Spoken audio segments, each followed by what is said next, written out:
Thank you. Everybody hear me okay? All right, you're a very excited crowd. So thank you for coming. I'm very excited to be here to usher in the launching of OsteoStrong in Greece. This year we've launched in Australia, Sweden, and Spain, and in the next couple of months we'll be launching in Iceland, Denmark, and Norway. Several more countries will be coming on. In 2019, OsteoStrong is a very exciting concept for me personally. I'm not probably the only person in here without a PhD.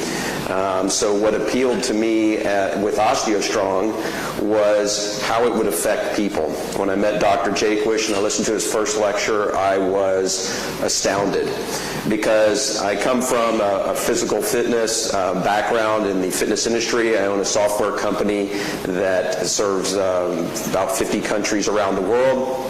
And I'm always keenly interested in what will people do, what causes people to take an action. Because you could have the most amazing invention or idea or concept that the world has ever seen, but if people don't do it, it's a failure. If people don't accept it, it fails. And so I asked this question, what is the best exercise for somebody to do, for the general population? What is the best thing for them to do? The one they'll do. So you could come up with any great idea, but they must do it. And from that perspective is what I really bring to OsteoStrong. I am the person that is taking it to the world and making it as accessible and interesting for people to engage in. For my personal story, I had decades of joint and back pain. It was substantial. I couldn't jog. I would hurt to walk even for long periods. My back, my hip, my knees, my shoulder, my elbow. I had all kinds of problems at 40 years old. I'm turning 50 this month. And I did not travel anywhere without ibuprofen handy because I can get just from sitting for a short period of time, my muscles would tighten up and I would start to get a headache. And if I took at least 4 or 5 ibuprofen, I might be able to prevent a migraine that may last for days. That was me at 40 years old.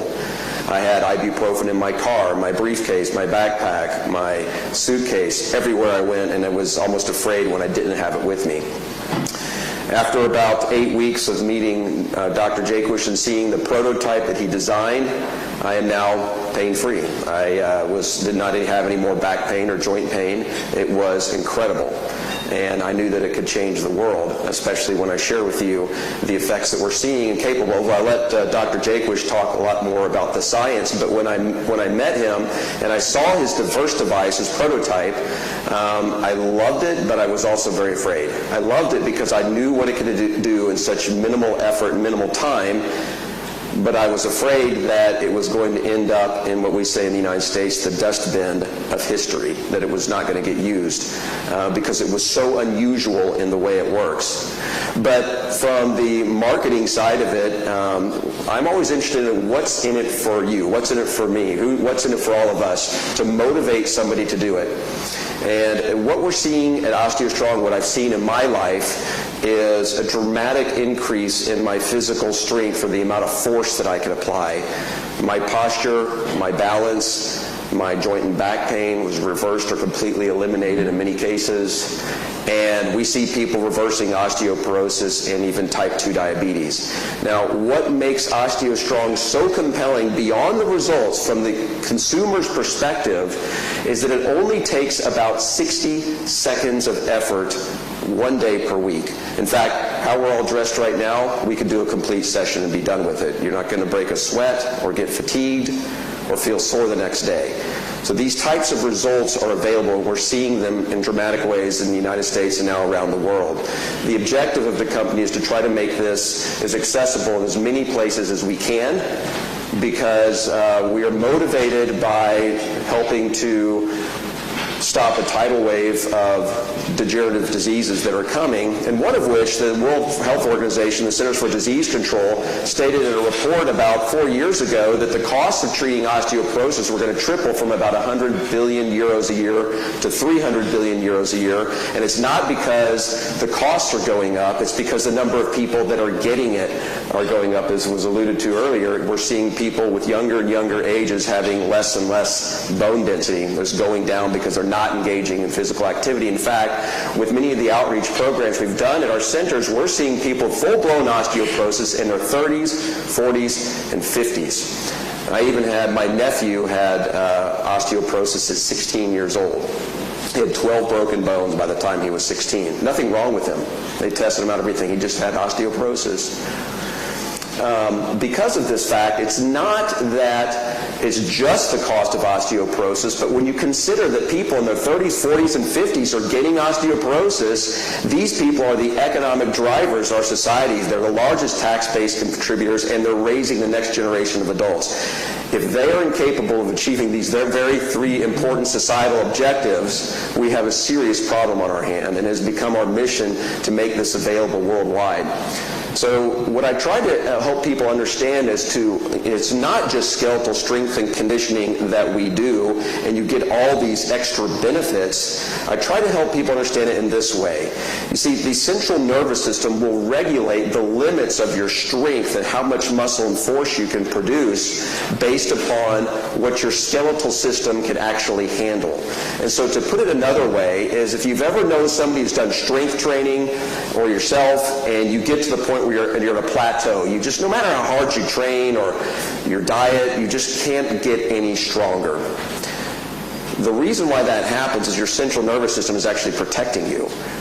It's not going to allow your muscles to exceed the strength of what your skeletal system can handle. And so what we're seeing is, by engaging in skeletal strength conditioning, is that we are unleashing physical capability in people of all ages. We have people in their 90s doing this protocol and seeing tremendous results, regaining their physical strength, their balance, posture returning, seeing them reverse osteoporosis. We're seeing elite athletes breaking their personal records just after a few sessions. It's mind-blowing, and it sounds almost too good to be true.